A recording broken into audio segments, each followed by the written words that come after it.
Now, let's say we want to change information in our database. That's when we would use the update statement. So the update statement changes data values in the database. And you can update one or more records at a time, and you can use the where clause to update only specific records. And that's exactly what we're going to do. So looking at our general syntax, we have update, our table name, set, column name, equals value, column name equals value, and then we just repeat. So to limit the number of records to update, we add a where clause.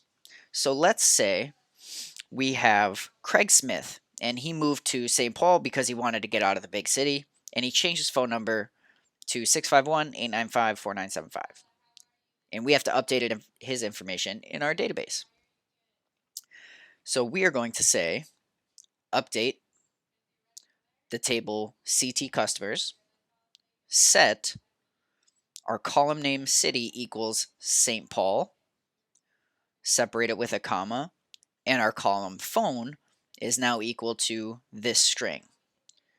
And we're specifying this constraint, or sorry, not the constraint, we're specifying the update clause where the ID is 1, where our person ID is 1. So this is a pretty common situation in which a single record would be updated. So we run that, number of rows updated, 1, number of multi-joined rows updated, 0. Perfect. So we can select all from CT customers where our person ID equals 1, just a really simple select statement. And we can see all the information for Craig Smith. And now he moved to St. Paul and his phone number is changed. So remembering that we can use the update statement to update values in our database.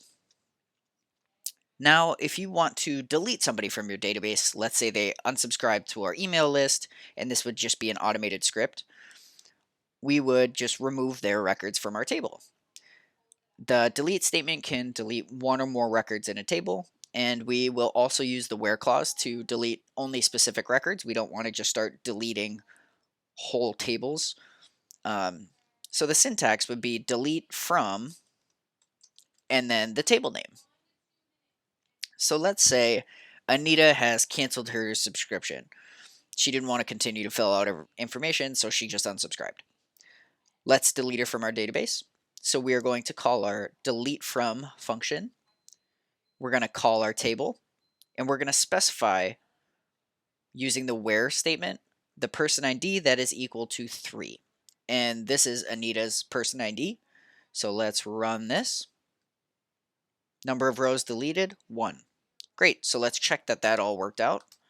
Select all from CT customers. Highlight this and run it. Ooh. Beautiful. We have Craig and John. Notice how our city and phone number is still updated for Craig Smith because we didn't change anything after we updated it. Now, sometimes you might have to use the alter table. And this is used to add, delete, or modify columns in an existing table. So you can add or drop or edit various constraints on the existing table using the alter table syntax. So the general syntax for adding a column, dropping a column, and modifying a column are very similar. So you're going to call the alter table function, call the table name, and then add the column name, data type, and the size and the constraint. This is the exact same for drop column. We just drop the column and then name the column. For modifying columns, we modify the column, call the column name, and change its data type. So let's add an email column to the CT customers table. So we're going to call the alter table function. We're going to call our table, and then we're going to add the column email, and we're going to give it the data type of a variable character string and set its size to 255. So let's run this. Great. Now, if we go and we select all from CT customers, just to check that this column was created successfully, we run it, and now we have our email. They're both null. Now we have to update our information. So we can use the update statement that we learned about 2 sessions, and we can update the CT customer's information for Craig Smith to add his email of c.smith@fakeemail.com. So we call our update function.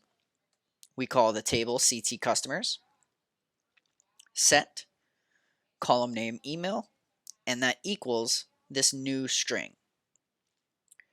And since Craig Smith is our first customer, I think, yes, we call his person ID of 1. So let's update that information. Great, let's select all so we can see. And now we have Craig's email in our database.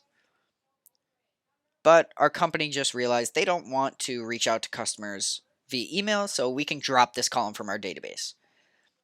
So we would call the alter table function. We would call the CT customers table, drop column, and then email. So we run this. Statement executed successfully. Great, so let's select all. And now we see our email column is gone. So just remembering that with the alter table function that we can add, delete, or modify columns in an existing database, and you can also edit and add the strings, or not strings, sorry, the constraints on an existing table.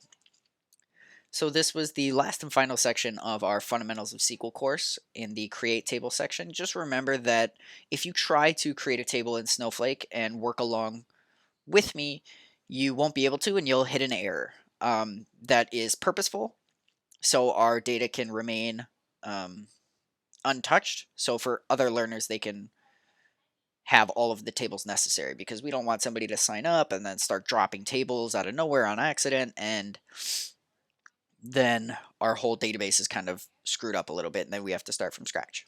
So do the practice in the Word document and then check your answers against the answer key. Thanks.